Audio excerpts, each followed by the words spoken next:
We are set for the tail of the tape for this, the Bellator Flyweight Championship fight. You can see that across the board, everything is just about the same. 17-7 as far as the record, 12-1. This should be an outstanding championship matchup.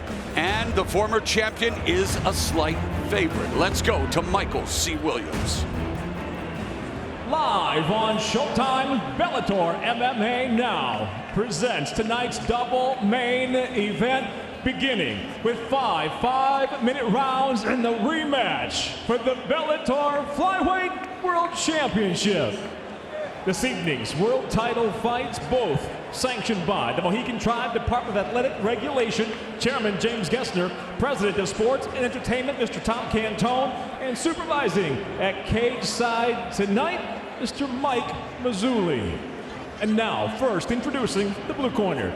At 5'6", weighing in 124.2 pounds, determined to reclaim the title, the former flyweight world champion enters with 12 professional victories and that single defeat. She hails from Rio de Janeiro, Brazil, presenting the challenger, Juliana Velasquez.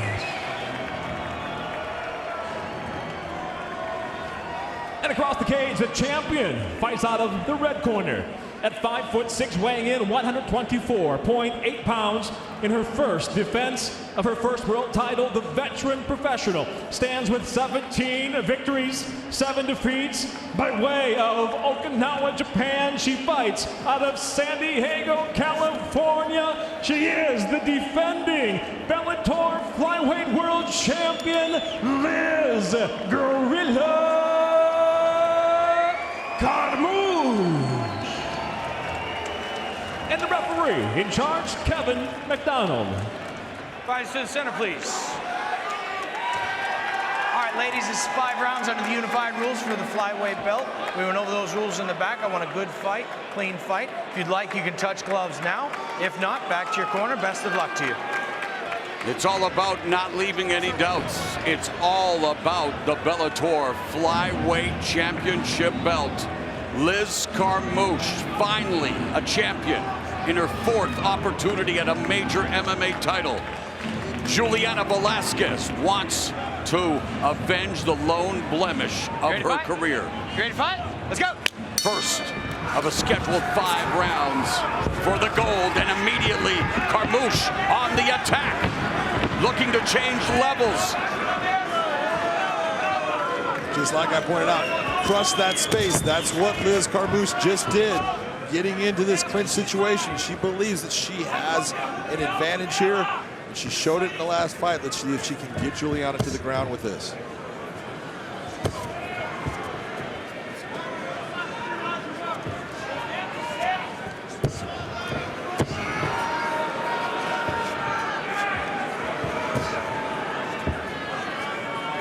She's been training with Coach Charles Martinez in Virginia Beach. Liz Carmouche moving away from traditional camp and her busy home life, focusing on maintaining her hold on the gold. A minute gone here in the first round, and the crowd at Mohegan Sun Arena already impatient.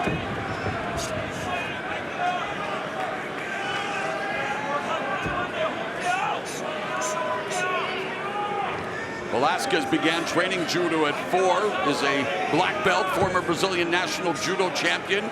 Used her judo skills in their first meeting, but right now just pinned to the fence by Carmouche.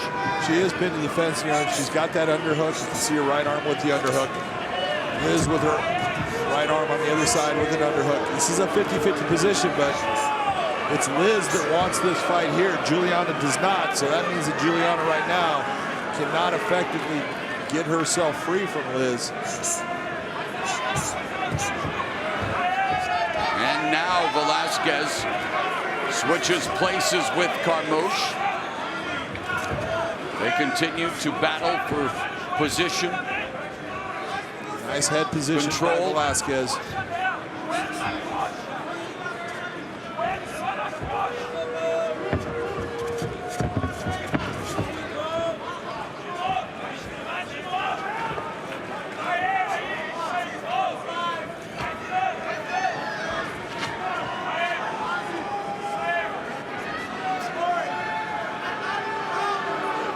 Velasquez trying to pummel here. Got the underler looking for the body lock. He's got the double unders right now. Left hand upstairs by Velasquez, looking to create space. Overhook employed by Carmouche. So close quarters here in the first half of the first round. Well, I know it looks like, oh, there's not a lot going on. There is so much energy being spent by both ladies right now. There's a lot of pushing and pulling, and you're putting weight in the areas and having to balance your body out. This can be exhausting. This is going to have an effect on both of them as this fight progresses. Notice Juliana's winning the battle of the heads right here. Notice where her head's at. She's able to push over on Liz, keeping her head, her jawline turned. Watch it. Watch the blow.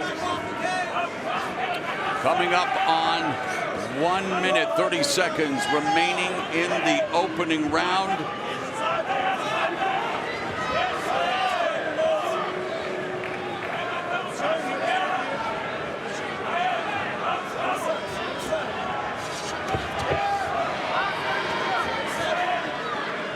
Velasquez looking for a nice foot sweep, unable to make it work. At this point, she's got the double under, so she's the one in control of the position right now. Final minute of the first round. Velasquez just 4 for 4. She's 100%, but she's just thrown and landed 4 punches compared to Carmouche being credited with 32 of 36, but it's really all about the position and control. And you wonder about those numbers, John. I see the look on your face. I haven't seen that many shots. But Stop, break.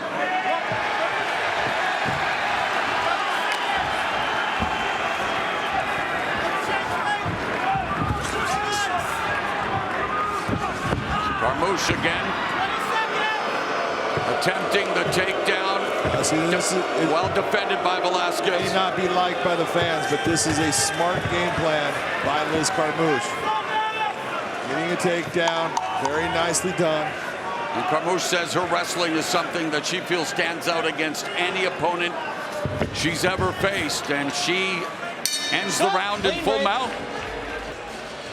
Charles Martinez letting Liz Carmouche know that she, being Velasquez, is going to be looking for Carmouche's feints. Carmouche landed a takedown, a cheap full mount, but then time ran out.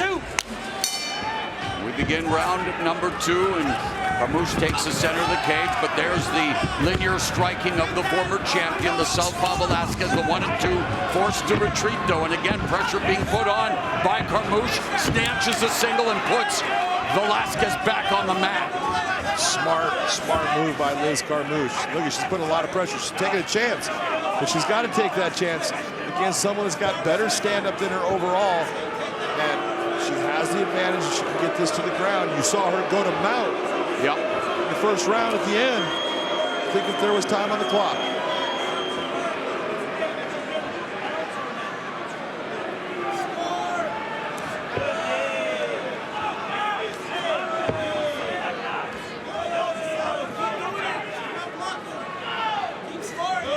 Short knee strikes being delivered by the champion Carmouche.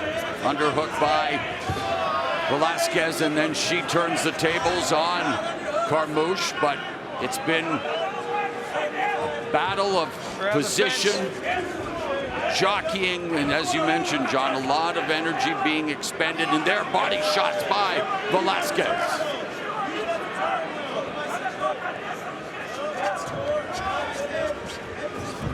There's a knee delivered by the former champ. That was a nicely placed knee. And the 1-2 lands for Velasquez. And there's Carmouche shooting again. Trying to control the legs. Velasquez will attempt to wall walk. Carmouche 2 for 4 in the takedown department.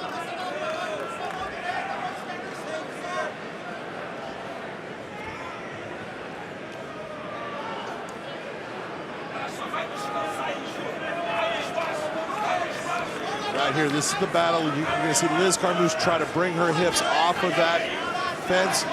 Nice job of lacing the legs up. Now she's going to be able to keep Juliana on the ground. Now she's just got to decide, I want to tip her to the right or to the left. Try to drive her back to the canvas.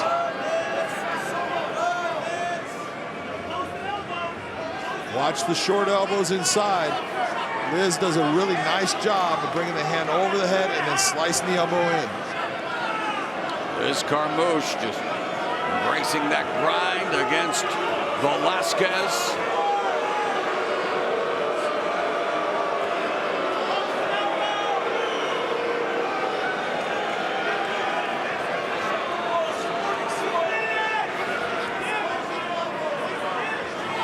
I guess this is where the fans wish Dan Bergliata was the referee, John.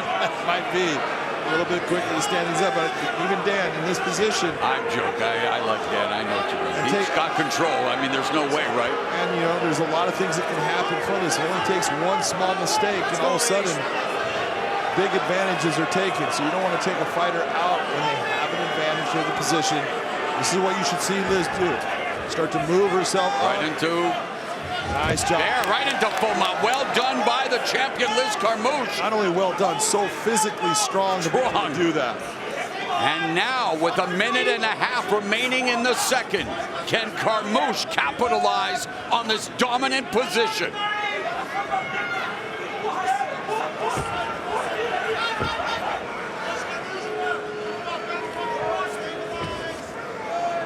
Looking to bring that leg up and over. It's an S-mount. Can't see exactly where her leg's at, but it should be by the head of Juliana. She's trying to separate it. Short elbow there by Carmouche. She's got that leg right under. She can go into an armbar. 3 submission wins for the champion. 2 via rear naked choke and 1 via armbar. Her first submission back in May of 2010.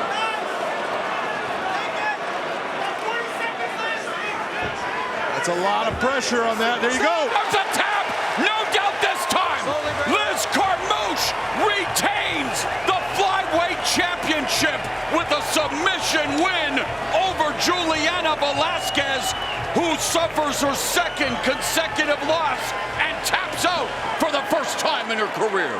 Take a look, and this is what we were talking about. You have a distinct advantage. You saw that in the first fight. Bring the fight back to that place. That's what she did throughout this. Take a look at what occurs here.